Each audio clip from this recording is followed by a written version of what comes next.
जितने लड़के कहते हैं ना कि सर मेरे पास पढ़ने के लिए पैसा नहीं है, तो मैम दिल से दुआ देते हैं यार तुम लोग का रिजल्ट हो जाएगा। सच बताते हैं, जिसने संघर्ष किया इस जीवन में उसको ये चीज हो जाता है। बहुत उसके अंदर मेहनत आता है पढ़ने के लिए। जिसके जीवन में संघर्ष नहीं है कभी आगे ही नहीं जा सकता है, कभी आगे नहीं जाएगा जो संघर्ष नहीं किया। आपको लगता है खान सर यहाँ आ गए, भाई आप कभी देखे होंगे ना, हम कुछ सारे गुरुद्वारा जो होता है ना, गुरुद्वारा उसमें जाके खाना खाए हम।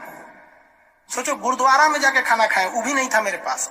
गुरुद्वारा में वो लोग ना गरीब अमीर नहीं देखता है, हिंदू मुस्लिम नहीं देखता है, और वहां जाके वो लोग खाना खिला देते हैं। अनाथ आश्रम में जाके खाए, इसलिए आज भी अपना चलाते हैं। तो ऐसा नहीं है कि किसी को कामयाबी बना के मिलती है, लेकिन जो इंसान मेहनत करेगा ना उसे कभी कोई आगे बढ़ने से नहीं रोक सकता। पढ़ाई से मुंह मत मोड़िएगा, समस्याएं आती रहेंगी जाती रहेंगी, आप पे लोग हंसेंगे। याद रखिएगा मेरी बात, जिस जिस पर ये जग हंसा है उसने इतिहास रचा है। हमारे रिलेशन में बहुत से लोग कहते थे कि का ये लड़कवा को पढ़ा रही है, क्या करेगा, पढ़ के कोई राजा महाराजा हो जाता है। एक भेजिए कहीं काम हम करने के लिए, सऊदी उदी भेज दीजिए। मुस्लिम लोग तो ज्यादातर सऊदी चल जाते हैं, लेकिन मम्मी मेरी नहीं, मम्मी को पथरी था फिर भी नहीं पढ़ा। कहती नहीं बहू तुम पढ़ो ही पढ़ो। आज तो मन नहीं करता उन लोगों से बात करने का, और कहते हैं कि देखो पढ़ाई का मतलब क्या होता है।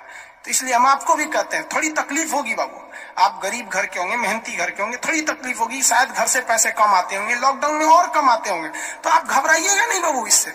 लॉकडाउन में यदि आपको तकलीफ बढ़ी है तो आप मेरी बात मानिए, आप खुश हो जाइए, बहुत ज्यादा खुश। रीजन समझिए, रेस में जब घोड़ा दौड़ता है ना तो घोड़े के पीठ पर बैठा हुआ उस घोड़े का मालिक उसे चाबुक से घोड़े को बहुत मारता है, बहुत मारता है। घोड़ा को दर्द होता है, वो सोचता है कि मेरा मालिक हमको तकलीफ क्यों दे रहा है। उस घोड़े को पता ही नहीं है यार तुम्हारा मालिक तुम्हें जिताना चाहता है। उस चाबुक के डर से वो घोड़ा दौड़ता है और लास्ट में वही घोड़ा जीत जाता है। तो याद रखिएगा, आपका मालिक ऊपर वाला है।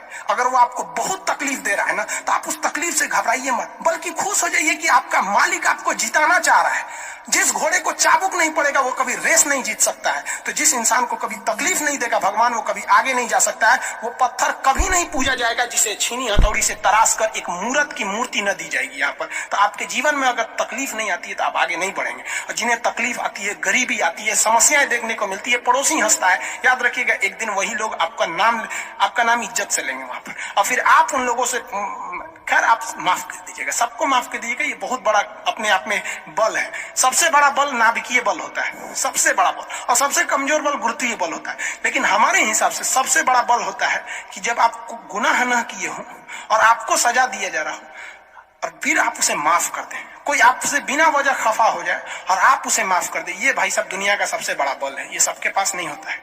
अगर ये बल आ गया ना तो फिर आप बहुत आगे जाए। इसलिए तकलीफ नहीं हो जाएगा, बहुत